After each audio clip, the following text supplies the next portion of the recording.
Bismillahirrahmanirrahim. Assalamualaikum warahmatullahi wabarakatuh.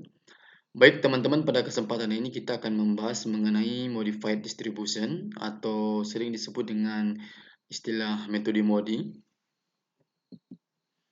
Dalam metode ini suatu nilai UI itu dirancang untuk setiap baris dan suatu nilai VJ dirancang untuk suatu nilai kolom pada tabel transportasi.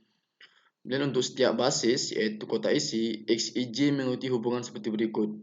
UI tambah UJ sama dengan CIJ, di mana CIJ ini adalah biaya transport per unit. Baik, kemudian kita lihat langkahnya. Yang pertama, tentukan nilai-nilai UI untuk setiap baris dan nilai VJ untuk setiap kolom dengan menggunakan hubungan CIJ sama dengan UI tambah PJ untuk semua variabel basis. Dan tetapkan nilai 0 untuk U1. Langkah kedua, hitung perubahan biaya CIJ untuk setiap variabel non-basis dengan menggunakan rumus CIJ sama dengan CIJ kecil kurang UI kurang PJ. Langkah ketiga, jika terdapat CIJ negatif berarti solusi belum optimal. Pilih variabel dengan nilai CIJ negatif terbesar sebagai variabel entering atau sebagai entering variabel. Langkah keempat, alokasikan barang ke entering variabel XIJ sesuai dengan proses stepping stone. Jadi di dalam metode mode ini kita masih menggunakan yang namanya proses stepping stone. Dan langkah terakhir, kembali ke langkah 1 sampai tidak ada nilai CIJ yang negatif. Jadi kalau masih ada nilai CIJ yang negatif berarti solusi belum optimal. Jadi kita akan melakukan iterasi berulang sampai betul-betul nilai CIJ tidak ada yang bernilai negatif. Sebelum masuk ke metode MODI, pertama-tama kita harus mencari dulu yang namanya solusi awal. Di sini kita menggunakan metode Northwest Corner. Teman-teman juga bisa menggunakan metode less cost maupun metode farm. Tetapi pada kesempatan ini kita menggunakan metode Northwest Corner untuk mencari solusi awalnya. Oke, ingat teman-teman, Northwest Corner itu ciri-cirinya pojok kiri paling atas. Jadi di sini kita lihat kapasitas 120, permintaan 150. Maka yang kita isi adalah 120. Kemudian berarti ini untuk kapasitas sudah terpenuhi, sedangkan permintaan di sini 150, berarti kurang 30. Kemudian di kanan kita lihat kapasitasnya 80, sedangkan di bawah 70. Berarti kalau kita isi 70 di sini nggak memungkinkan kan? Maka kita isi sisa dari kapasitas tersebut yang sudah terisi 30. Berarti kita kurang isi 50. Kemudian kita ke bawah. Di bawah kita lihat permintaan 70, sedangkan sudah terisi 50, maka yang kita isi adalah sisanya sebesar 20. Dan yang di kanan kapasitas 80, yang di bawah permintaan 60. Maka ini kita isi sebanyak 60. Sehingga untuk solusi awal dengan menggunakan Northwest Corner ini sudah selesai. Tapi teman-teman ingat kita harus mencari total cost-nya gitu ya. Total cost-nya di sini 120 dikali 8 ditambah 30 dikali 15 ditambah 50 kali 10 tambah 20 kali 9 tambah 60 kali 10. Sehingga total cost-nya 2690. Kemudian kita baru memasuki langkah pertama. Tentukan nilai-nilai UI untuk setiap baris dan nilai VJ untuk setiap kolom dengan menggunakan hubungan CIJ sama dengan UI tambah PJ untuk semua variabel basis dan tetapkan nilai 0 untuk U1. Jadi pertama-tama kita harus di langkah pertama ini kita menggunakan untuk mencari variabel basis. Jadi teman-teman, variabel basis ini adalah variabel yang diisi. Artinya yang terisi ini disebut variabel basis. Ini disebut variabel basis, disebut variabel basis, disebut variabel basis. Di sini kita mempunyai hubungan CIJ kecil sama dengan UI tambah PJ. Jadi CIJ ini teman-teman adalah nilai kos yang ada di kotak. Ini CIJ. Ini nilai kos yang ada di kotak ini disebut dengan CIJ. Oke. Kemudian untuk mencari variabel basis, kita lihat di mana CJ sama dengan UI tambah PJ, dan ini ketetapan U1 sama dengan 0. Coba kita lihat ya. X11. Nah, coba kita lihat.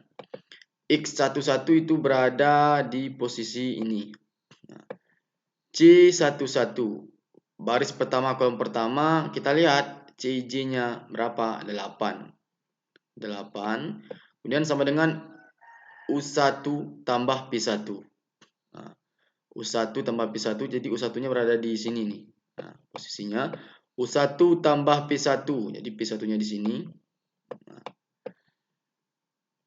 8 sama dengan 0 tambah P1. Nah, jadi P1-nya sama dengan 8. Artinya 8 dikurang 0 sama dengan 8.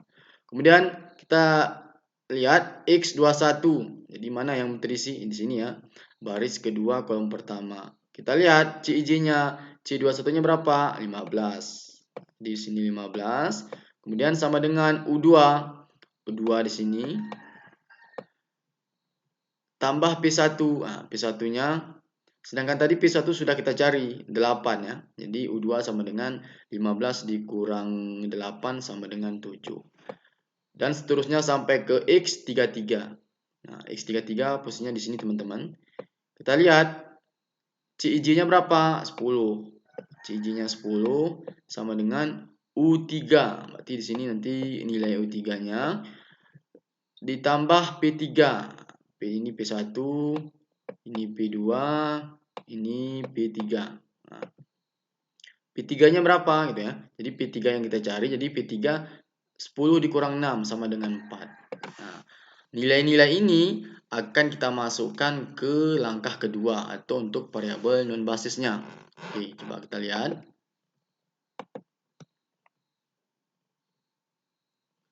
Di langkah kedua, teman-teman hitung perubahan biaya CIJ untuk setiap variabel non basis dengan menggunakan rumus CIJ besar sama dengan CIJ kecil kurang UI kurang PJ. Nah, jadi di sini kita lihat nilai yang kita dapatkan tadi di variabel basis tadi. Nah, itu sudah kita masukkan. Nah, nilai P1-nya 8, P2-nya 3, P3-nya 4, U1-nya 0, U2-nya 7, U3-nya 6 gitu ya. Kemudian apa sih yang dimaksud dengan variabel non basis? Nah, variabel non basis ini adalah variabel yang kosong-kosong ini. Ini disebut variabel non basis, teman-teman. Ini variabel non basis kosong-kosong. Yang kosong-kosong ya, itu variabel non basis. Kemudian bagaimana sih cara mencarinya? Nah, kita menggunakan rumus CIJ sama dengan CIJ kecil kurang UI kurang PJ. Oke. Jadi kita lihat yang kosong nih. Nah, yang kosong yang kita cari ya. Sel 12 artinya baris pertama kolom kedua. Jadi posisinya di sini teman-teman. Nah, kita lihat CIJ-nya berapa? 5. Kemudian kita lihat U1-nya berapa? 0. Kemudian P2-nya berapa? 3. Jadi 5 kurang 0 kurang 3 sama dengan 2. Coba yang lain C13 baris pertama kolom ketiga, kita lihat di sini CIJ-nya berapa? 6 ya. 6. Terus U1-nya berapa? U1 0. Kemudian dikurang P3, P3 4 sama dengan 2. Nah, dan seterusnya sampai ke C31. C31 berada di sini teman-teman ya posisinya ya. Nah, kita lihat CIJ-nya berapa? 3. Kemudian U3-nya berapa nih? U3-nya 6. Kurang P1 8. Berarti 3 dikurang 6 kemudian dikurang 8 sama dengan negatif 11. Untuk memudahkan kita lihat saja gini contohnya. C12. Kita lihat ya, C12 berarti posisi di sini. Berarti kita langsung lihat ke kanan kurang UI, kemudian lagi ke bawah kurang P2. Nah, supaya mudah gitu ya. Demikian juga seperti di C31. Nah, yang kita cari ini C31. Kita lihat ke kanan langsung. Nah, berarti kurang 6. Kemudian dikurang 8. Kemudian setelah ini, apakah ini sudah optimal atau belum gitu ya? Apa sudah optimal atau belum? Maka selanjutnya kita lihat masuk ke langkah ketiga, Jika terdapat CIJ negatif, solusi belum optimal. Pilih variabel dengan nilai CIJ negatif terbesar sebagai entering variabel. Kita lihat teman-teman, nilai CIJ-nya apakah ada yang bernilai negatif. Ternyata teman-teman, nilai CIJ yang kita dapatkan tadi di variabel non basis tadi ternyata masih ada yang bernilai negatif, yaitu tepatnya di sel 31 atau di C31. Berarti ini menghasilkan nilai CIJ yang identik dengan stepping stone. Kemudian kalau kita berbicara mengenai stepping stone, kita masuk ke langkah keempat, alokasikan barang ke entering variable XIJ dengan proses stepping stone. Jadi ingat proses stepping stone ini kalau kita berbicara mengenai proses stepping stone, kita akan berhadapan dengan yang namanya loop. Tadi kita lihat variable entering-nya di mana? Variable entering-nya di sel 31 tadi ya. Ini variable entering. Jadi loop-nya kita mulai dari sini gitu ya. Loop-nya kita mulai dari sini, coba kita lihat. Untuk loop-nya teman-teman ini persegi 4 ya. Jadi ada plus, kemudian ada minus, kemudian ada plus, kemudian ada minus. Kemudian di sini kita pilih alokasikan. Berapa yang kita alokasikan? Apakah 30, apakah 20? Ingat teman-teman, yang kita alokasikan nilai yang paling kecil. Jadi yang kita alokasikan di sini nanti 20. Jadi di sini 20 ini kita alokasikan ke sel 31 tadi, berarti 20. Kemudian ini nanti dikurang 20. Kemudian ini ditambah 20 gitu ya. Kemudian 20 kurang 20 sama dengan 0. Ini yang akan kita dapatkan. Oke, coba kita lihat di langkahnya. Nah, ini tadi sudah ya. Sudah ditambahkan 20, kemudian 30 dikurang 20, kemudian 50 ditambah 20, kemudian 20 dikurang 20. Sehingga dari hasil ini kita akan mendapatkan tabel iterasi baru atau tabel iterasi yang pertama. Nah, ini adalah nilai yang kita dapatkan. Kemudian langkah selanjutnya kita selidiki dulu apakah nilai CIJ ini masih ada yang negatif atau belum. Untuk menyelidikinya kita harus mencari yang namanya variabel basis dan variabel non basis gitu ya. Coba kita lihat variabel basisnya lagi, kita coba cari. Oke, ingat teman-teman, variabel basis tadi adalah variabel yang diisi. Jadi yang ada isinya ini disebut dengan variabel basis. Ini disebut variabel basis, oke ya. Kemudian kita lihat C11, C11. Berarti di sini posisinya ya. Kita lihat CIJ-nya berapa? 8. Tambah UI U1 tambah P1. Kalau U1 tadi sudah ketetapan sehingga ini nilainya 0 gitu ya. Kemudian coba yang kita cari X11 ya. X11 di sini kita lihat CIJ-nya berapa? 8 sama dengan U1-nya 0 tambah P1. P1 yang kita cari, maka P1 sama dengan 8 dikurang 0 sama dengan 8. Kemudian langkah selanjutnya X21. X21 kita lihat C21-nya berapa nih? C21-nya di sini 15, kemudian ditambah U2. U2 yang kita cari ya. U2 yang kita cari. Jadi U2-nya posisinya di sini nih. U2-nya yang kita cari. Kemudian tambah P1. P1 tadi berapa? P1 tadi udah dapat 8. Berarti U2 sama dengan 15 dikurang 8 sama dengan 7. Dan seterusnya sampai ke X33. X33 posisinya di sini teman-teman. Kita lihat CIJ-nya berapa? 10. 10 sama dengan U3-nya berapa? Min 5. Kemudian tambah P3. Jadi P3 sama dengan 10 dikurang minus 5. Sehingga hasilnya 15. Setelah kita mencari variabel basisnya, langkah selanjutnya ini kita cari juga yang namanya variabel non basis. Nilai-nilai dari variabel basis tadi kita masukkan ke sini ya. Untuk U1-nya 0, kemudian U2-nya 7, U3-nya negatif 5. Untuk nilai PJ, P1-nya 8, P2-nya 3, P3-nya 15. Kemudian kita cari dengan menggunakan rumus CIJ besar sama dengan CIJ kecil kurang UI kurang PJ. Kita lihat Untuk variabel non basis ingat tadi, variabel non basis ini disebut yang kosong-kosong. Nah, ini disebut dengan variabel non basis. Kalau variabel basis tadi yang ada isinya. Oke. Kita lihat yang pertama C11. Nah, jadi posisinya di sini nih. Nah, kita lihat CIJ-nya berapa? 5. Kemudian dikurang 0, kemudian dikurang 3. Jadi hasilnya 2.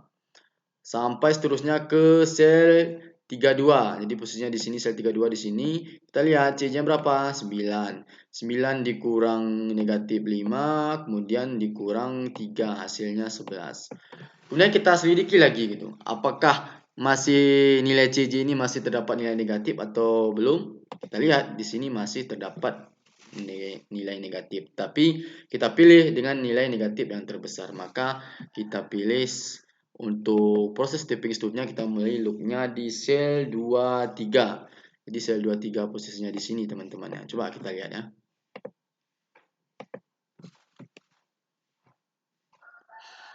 Coba kita lihat.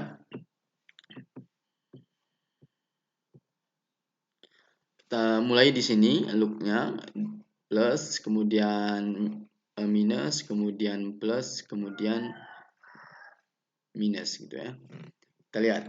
Kemudian ingat tadi kita pilih sel yang paling kecil. Mana yang paling kecil antara 10 dan 60? Otomatis yang paling terkecil ini 10 ya. Jadi di sini akan kita isi 10 ditambah 10, kemudian di sini dikurang 10, kemudian di sini nanti ditambah 10. Kemudian di sini 10 kurang 10 sama dengan 0. Oke. Coba kita lihat teman-teman. Nah, ditambah 10, kemudian ini menjadi 50, kemudian ini menjadi 30, kemudian ini menjadi 0. Nah, nanti nilai dari sini kita akan mendapatkan tabel iterasi kedua. Coba kita lihat di tabel iterasi kedua.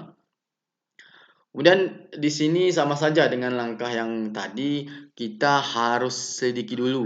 Caranya kita harus cari variabel basisnya, kemudian kita cari lagi variabel non basisnya. Oke, untuk mempersingkat waktu, kita langsung langsung ke variabel non basisnya ya. Nanti teman-teman bisa cari sendiri dengan variabel basisnya. Jadi di sini kita langsung masuk ke variabel basis untuk mempersingkat waktu. Jadi di sini kita lihat CIJ ya, CIJ besar sama dengan CIJ kecil kurang UI kurang PJ. Jadi di sini kita lihat yang ingat variabel non basis itu yang kosong-kosong. Nah, jangan lupa ya teman-teman, yang kosong-kosong itu variabel basis disebut ya. Oke. Kemudian kita lihat CIJ-nya berapa? C12 baris pertama ke kedua 5, kemudian dikurang 0, kemudian dikurang 13, itu hasilnya minus 8. Kemudian sel 13 posisinya di sini. Kita lihat CJ-nya berapa? 6. 6 dikurang 0, kemudian dikurang 15, hasilnya negatif 9. Dan seterusnya sampai ke sel 32. Kita lihat CJ-nya 9 kurang min negatif 5, kemudian dikurang 13 sama dengan 1. Dari sini kita selidiki lagi gitu. Apakah di tabel iterasi 2 ini masih terdapat nilai CIJ itu yang negatif? Ternyata masih terdapat teman-teman. Jadi langkah kita belum selesai di sini karena ini tabel belum optimal gitu ya, karena masih ada yang bernilai negatif. Kemudian sama seperti langkah tadi, maka kita harus mencari loop lagi ya dengan menggunakan proses stepping stone ya. Kita lihat di sini. Kita lihat di sini, berarti yang kita cari nanti itu di sel 13. Nah, di sini teman-teman, di sel 13 gitu ya. Oke, coba kita lihat.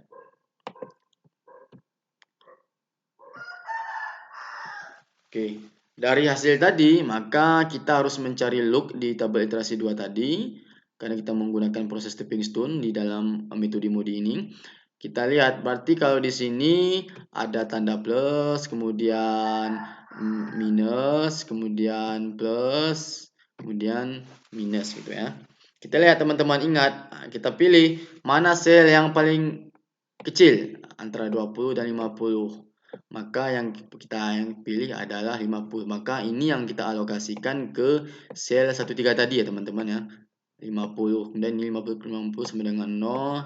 30 ditambah 50 sama dengan 80. Kemudian 120 dikurang 50 sama dengan 70. Coba kita lihat di Oke.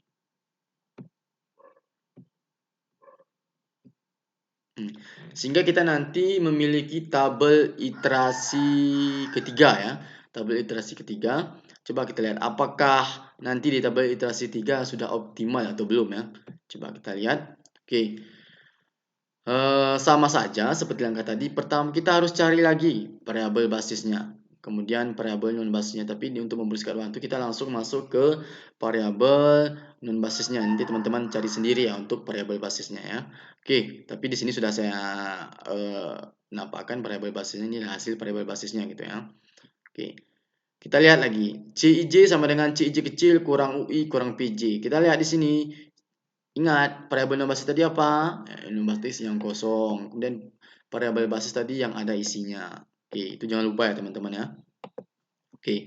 Sel 12, berarti posisinya di sini. Nah, kita lihat 5 dikurang 0 dikurang 4 sama dengan 1. Kemudian sel 21 posisi di sini. Kita lihat CJ-nya 15 dikurang 6, kemudian dikurang 8 sama dengan 1. Dan seterusnya sampai ke sel 33. Sel 33 di sini ya. Jadi CJ-nya 10 dikurang negatif 5 dikurang 6 sama dengan 9. Dan alhamdulillah di sini tidak ada lagi nilai CJ yang bernilai negatif. Artinya di sini teman-teman tabel di iterasi 3 ini sudah optimum atau optimal ya. Nah, berarti ini untuk metode mode ini sudah selesai gitu ya. Kemudian kita lihat teman-teman total cost-nya ya, jangan lupa ya. Jadi kita harus buat total cost-nya sehingga nanti kita memiliki perbandingan antara solusi awal dengan solusi optimal. Jadi di sini kita lihat 70 dikali 80 ditambah 50 dikali 6 ditambah 70 kali 10 tambah 10 kali 12 tambah 80 kali 3 gitu ya. Sama dengan 1920. Ini total cost untuk solusi optimal. Nah, di sini inti dari transportasi tadi kan kita masih ingat bahwa untuk mencari nilai cost yang paling optimal gitu ya. Nah, jadi nanti kita lihat perbandingannya sebelum menggunakan metode MODI berapa dan sesudah melaksanakan metode MODI berapa yang kita hasilkan untuk total cost-nya. Oke. Oke, kita lihat. Nah, perbandingannya ini. Nah, tadi kita menggunakan northwest corner, itu di solusi awal kita total cost-nya 2690. Kemudian kita setelah menggunakan metode MODI untuk solusi optimalnya kita mendapatkan total cost 1920. Jadi di sini teman-teman kita sudah mendapatkan solusi optimal karena dengan memberikan biaya yang paling minimal gitu ya untuk pengiriman di metode transportasi. Oke. Kemudian di sini sedikit ini tugas mandiri teman-teman. Jadi teman-teman tolong dikerjakan tugas ini, selesaikan dengan metode modified distribution atau MODI untuk latihan ya. Mudah-mudahan ini bisa bermanfaat bagi teman-teman ke depannya, dan mudah-mudahan ini tugas mandiri ini supaya ini ya teman-teman ya, supaya teman-teman bisa langsung mempraktekkan apa yang saya jelaskan tadi di video ini. Oke. Kemudian mungkin hanya ini yang dapat saya sampaikan pada kesempatan ini. Sampai ketemu di video selanjutnya. Oke, lebih dan kurang saya mohon maaf. Assalamualaikum warahmatullahi wabarakatuh.